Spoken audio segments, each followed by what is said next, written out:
धन्यवाद बालकों।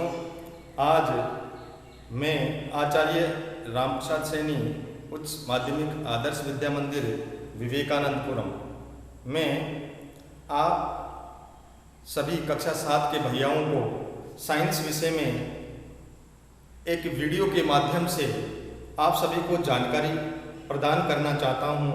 मुझे आशा ही नहीं पूरा विश्वास है कि आप इस वीडियो को यदि ध्यान से समझेंगे, ध्यान से देखेंगे तो मुझे आशा ही नहीं, मुझे पूरा विश्वास है आपको ये वीडियो आपके लिए सार्थक होगा और आपके लिए ज्ञानवर्धक होगा।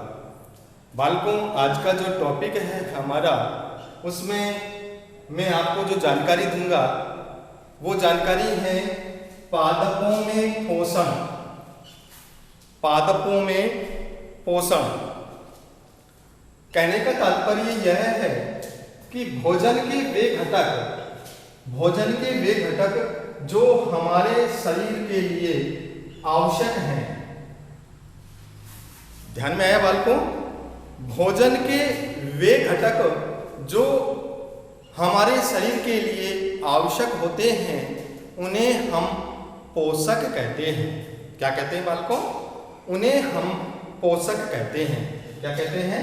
पोषक।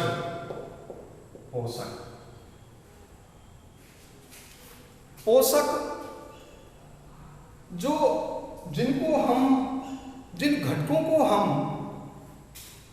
हमारे शरीर के भीतर लेते हैं और जिनके द्वारा हमें पोषण प्राप्त होता है, हमारे शरीर की वृद्धि होती है, हमारे शरीर का विकास होता है, वे घटक जिनका उपयोग हम करते हैं, वैसे ही जो पादप होते हैं उन पादपों के लिए हम चर्चा करेंगे। कार्बोहाइड्रेट, प्रोटीन, वसा, विटामिन एवं खनिज लवण हमारे भोजन के पोषक घटक हैं।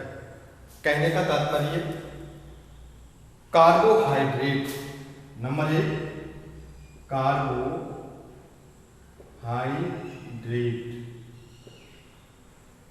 Carbohydrate number 2, protein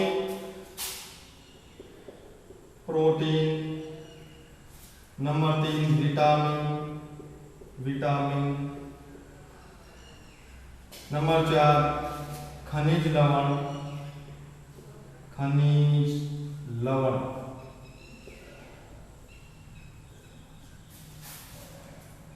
carbohydrate, protein, वसा, विटामिन एवं खनिज लवण हमारे भोजन के पोषक घटक हैं।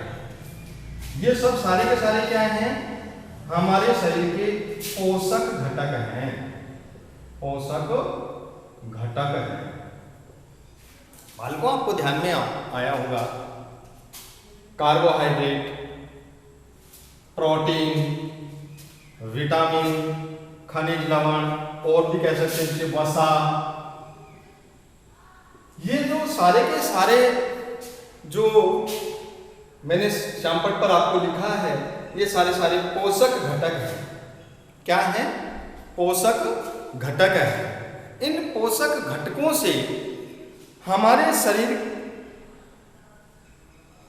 की वृद्धि और विकास होता है। क्या होता है? वृद्धि और विकास होता है। जैसे कार्बोहाइड्रेट है, प्रोटीन है, विटामिन है। आपने देखा होगा बालकों, बहुत सारे बालक ऐसे होते हैं जिनके शरीर में कुछ ऐसी कमियां आ जाती है, उन कमियों से उनका शरीर एक तरह से जो संपूर्ण वृद्धि होनी चाहिए वो वृद्धि नहीं हो पाती है और उनके अभाव में बालकों में कई प्रकार के विकार आ जाते हैं।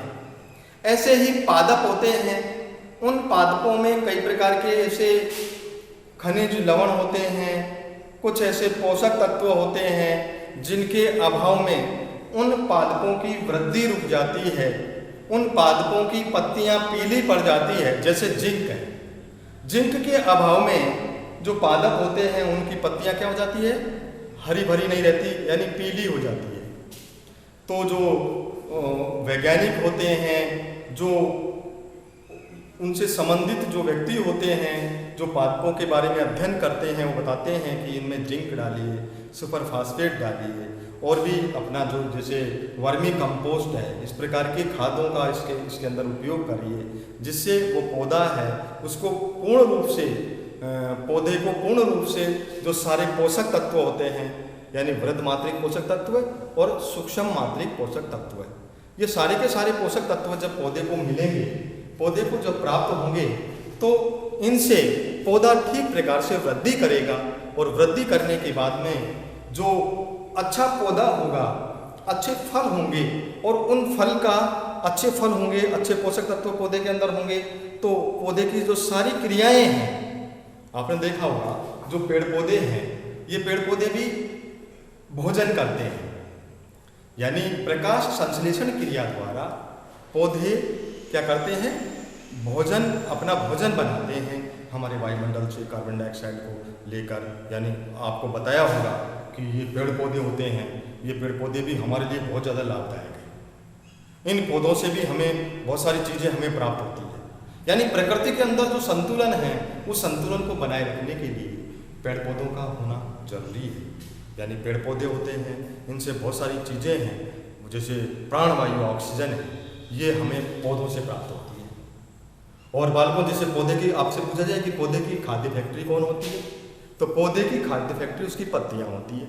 और जो पौधा जितना हरा भरा होगा, जिसमें ज़्यादा पत्तियाँ होंगी, वो पत्तियाँ क्या करेंगी, प्रकाश संश्लेषण क्रिया ज़्यादा करेगी। यानी जब हरा भरा होगा तो प्रकाश संश्लेषण क्रिया अच्छी होगी, और जब अच्छी प्रकाश संश्लेषण क्रिया होगी तो पौधे की वृद्धि होगी, पौधा घना होगा, अच्छा होगा, और ज़्यादा कार्बन जो ऑक्सीजन गैस है वो हमें देगा। ऑक्सीजन गैस हमारे लिए प्राणवायु गैस होती है, यानी हमारे प्राण ऑक्सीजन के से बचते हैं, ऑक्सीजन के अभाव में हम मर सकते हैं, हम जीवित नहीं रह सकते हैं। मानव एवं अन्य प्राणी विभिन्न विधियों से पोषण प्राप्त करते हैं, इसलिए इन्हें विषम पोषी कहा जाता है। बालकों, मानव एवं अन्य प्राणी विभिन्न विधियों द्वारा पोषण प्राप्त करते हैं, इसलिए इन्हें हम विषम पोषी कहते हैं। क्या कहते हैं, विषम पोषी। यानी पादपों को और विभिन्न प्राणियों को क्या कहते हैं, विषम पोषी। क्या कहते हैं, विषम पोषी। क्या कहते हैं बालकों, विषम पोषी। क्या बोलते हैं, हाँ, विषम पोषी। क्या बोलते हैं, विषम पोषी। विषम पोषी, ये विषम पोषी, विषम पोषी, विषम पोषी। क्या कहते हैं, विषम पोषी। सभी हरे पौधे प्रकाश संश्लेषण की क्रिया द्वारा सूर्य के प्रकाश की उपस्थिति में जल तथा कार्बन डाइऑक्साइड से अपना भोजन बनाते हैं। इस क्रिया में ऑक्सीजन मुक्त होती है। क्या मुक्त होती है, जब पौधे प्रकाश संश्लेषण क्रिया करते हैं, और प्रकाश संश्लेषण क्रिया में पौधे जब भोजन बनाते हैं, तो भोजन बनाने के बाद में वो एक गैस मुक्त करते हैं। यानी कौन सी गैस मुक्त करते हैं, ऑक्सीजन। और ऑक्सीजन गैस हमारे लिए, यानी प्रकृति के अंदर जितने भी प्राणी हैं, जो भी सजीव है, उस सजीव को ऑक्सीजन की आवश्यकता होती है। तो हमें ऑक्सीजन पेड़ पौधों से प्राप्त होती है, और हम कार्बन डाइऑक्साइड गैस छोड़ते हैं, और कार्बन डाइऑक्साइड गैस को पेड़ पौधे अपने भोजन में उपयोग में ले लेते हैं। तो ये प्रकृति में गैसों का संतुलन बना रहता है। क्या बना रहता है बालकों, संतुलन बना रहता है। जब तो सरकार हमसे कहती है कि अधिक से अधिक पेड़ लगाने चाहिए, पेड़ों को नहीं काटना चाहिए, वनों का उन्मूलन नहीं करना चाहिए, अधिक से अधिक पेड़ लगाएंगे तो हमारी प्रकृति जो आज विषम परिस्थितियों का सामना हमको करना पड़ रहा है, वर्षा कम हो रही है, बहुत सारे ऐसे शहर हैं, जैसे दिल्ली जैसे शहर के अंदर हम जाएं तो वहाँ पर हमें सांस लेने में तकलीफ होती है, वहाँ पर दम घुटता है। उसका रीज़न क्या है, उसका कारण क्या है, क्योंकि वहाँ पर इतना जनघनत्व है, वहां पर इतने लोग हैं, इतने वाहन हैं, जिनका धुआं है वो हमारे वायुमंडल में इतना घुल रहा है, हमारे ऑक्सीजन को कम कर देता है, और जो ऑक्सीजन हमें मिलनी चाहिए प्रचुर मात्रा में वो ऑक्सीजन हमें मिलती नहीं है। और उसके अभाव में आज हम देखते हैं बड़े बड़े शहर होते हैं, उन शहरों में दम घुटता है, सांस लेने में तकलीफ होती है, रोगों का प्रकोप बढ़ता जा रहा है। बहुत सारे ऐसे रोग हैं, वहां पर श्वास हैं, दमा हैं, बहुत सारे चर्म रोग हैं, ये सब सारे के सारे पनप रहे हैं। उसका रीजन है कि वहां पर पेड़ पौधे कम हैं, जनघनत्व ज्यादा है, वाहन ज्यादा है, वाहनों से जो प्रदूषण हो रहा है, वाहनों के जो ईंधन जिसका उपयोग लिया जा रहा है, उसका जो धुआं होता है, उस धुआं से हमारा जो वायुमंडल है, पृथ्वी के चारों ओर जो वायु का घेरा है, जिसे हम वायुमंडल कहते हैं, वो सारा वायुमंडल दूषित हो रहा है। और तो और यानी पूरा वर्ल्ड चिंतित है इस बात पर कि यदि इस प्रकार से हम दोहन करते रहेंगे, ईंधन का दोहन करते रहेंगे, कल कारखाने ऐसे चलते रहेंगे, उनका धुआं यदि हमारे वायुमंडल में मिल जाएगा, तो आने वाली पीढ़ी जिसको हम सुरक्षित रखना चाहते हैं, जिसको हम आगे बढ़ाना चाहते हैं, वो बढ़ नहीं पाएंगे। तो बालकों, हमें ध्यान रखना चाहिए, अधिक से अधिक संख्या में पेड़ लगाएं।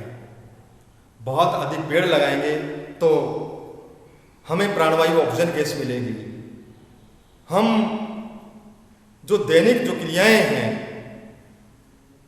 हमारा शरीर स्वस्थ रहेगा, हमें पूर्ण रूप से शरीर की जो जैविक क्रियाएं हैं वो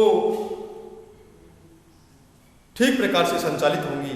तो बालकों, आज के इस वीडियो में आपको मैंने अध्ययन कराया, मुझे आशा ही नहीं, मुझे पूरा विश्वास है कि आप इस वीडियो को देखेंगे, समझेंगे और ये वीडियो आपके लिए बहुत अधिक लाभदायक होगा। मुझे आशा ही नहीं, मुझे पूरा विश्वास है कि आप इस वीडियो को ध्यान से समझेंगे और बहुत श्रेष्ठ बनेंगे। धन्यवाद। जय हिंद, जय भारत।